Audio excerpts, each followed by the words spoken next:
الحمد لله والصلاة والسلام على رسول الله أما بعد أن النبي صلى الله عليه وسلم قال إذا التقى المسلمان بسيفهما فالقاتل والمقتول في النار متفق علیہ۔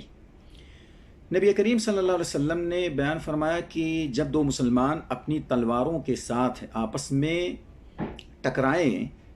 تو قاتل اور مقتول دونوں جہنم کے اندر جائیں گے۔ صحابہ کرام نے جب یہ بات سنی کہ قاتل بھی جہنم میں مقتول بھی جہنم میں، تو پوچھا اللہ کے رسول، قاتل کا معاملہ تو بالکل کلیئر ہے کہ اس نے قتل کر کے اپنے آپ کو جہنم کا مستحق ٹھہرایا، لیکن یہ مقتول کا معاملہ سمجھ میں نہیں آ رہا ہے کہ مقتول کس طریقے سے جہنم میں جائے گا۔ تو آپ نے فرمایا کہ دونوں کی نیت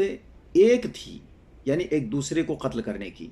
اپنی نیتوں کی بنیاد پر وہ دونوں جہنم کے مستحق ٹھہرے۔ سبحان اللہ، دیکھیں نیت کا کس قدر عمل دخل ہے عملوں کے اندر، اور بندہ اپنی نیت کے مطابق ہی وہ اپنے انجام کو پہنچتا ہے۔ اسی طریقے سے نبی کریم صلی اللہ علیہ وسلم سے پوچھا گیا، ایک بندہ خاندانی بہادری کے لیے لڑتا ہے، ایک بندہ ریاکاری کے لیے لڑتا ہے، ایک بندہ اور کوئی نیت سے لڑتا ہے، تو ان میں سے کون بہتر ہے؟ تو آپ نے دو ٹوک الفاظ میں فرمایا کہ وہ شخص جو اللہ رب العالمین کے کلمے کی بلندی کے لیے، لا الہ الا اللہ کی سربلندی کے لیے لڑتا ہے، وہ بندہ قابل تعریف ہے اور یہ اس کا عمل قابل قبول ہوگا۔ باقی جو بھی جس مقصد کے لیے لڑتا ہے وہ اپنے مقصد کے اعتبار سے اپنے انجام کو پہنچے گا۔ یہ کتاب ریاض الصالحین سے جو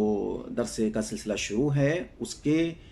سلسلے میں سے یہ اگلی کڑی تھی جو نیات کے باب میں عملوں کو لا کر کے پیش کیا گیا ہے کہ بندے کا جس طریقے سے ارادہ ہوگا، اس کی جس طریقے سے نیت ہوگی، اسی کے مطابق اس کے ساتھ فیصلہ کیا جائے گا۔ اللہ رب العالمین سے ہم دعا کریں کہ اللہ تعالیٰ ہماری نیتوں کو صاف رکھے اور ہماری جو بھی نیت ہو وہ اللہ رب العالمین کے لیے خالص ہو، اس کے اندر ذرہ برابر کوئی ملاوٹ، کوئی ریاکاری، کوئی مکاری نہ ہو، اور ہم اپنی نیتوں کے مطابق اس طریقے سے اگر کلیئر رہیں گے تو انشاءاللہ ہمارے ساتھ معاملہ اللہ رب العالمین اسی کے مطابق کرے گا جیسا کہ اس کا وعدہ ہے۔ اللہ تعالیٰ ہمیں جب تک اس دنیا میں رکھے صاف نیت اور صاف دل رکھے۔ وآخر دعوانا ان الحمد للہ رب العالمین۔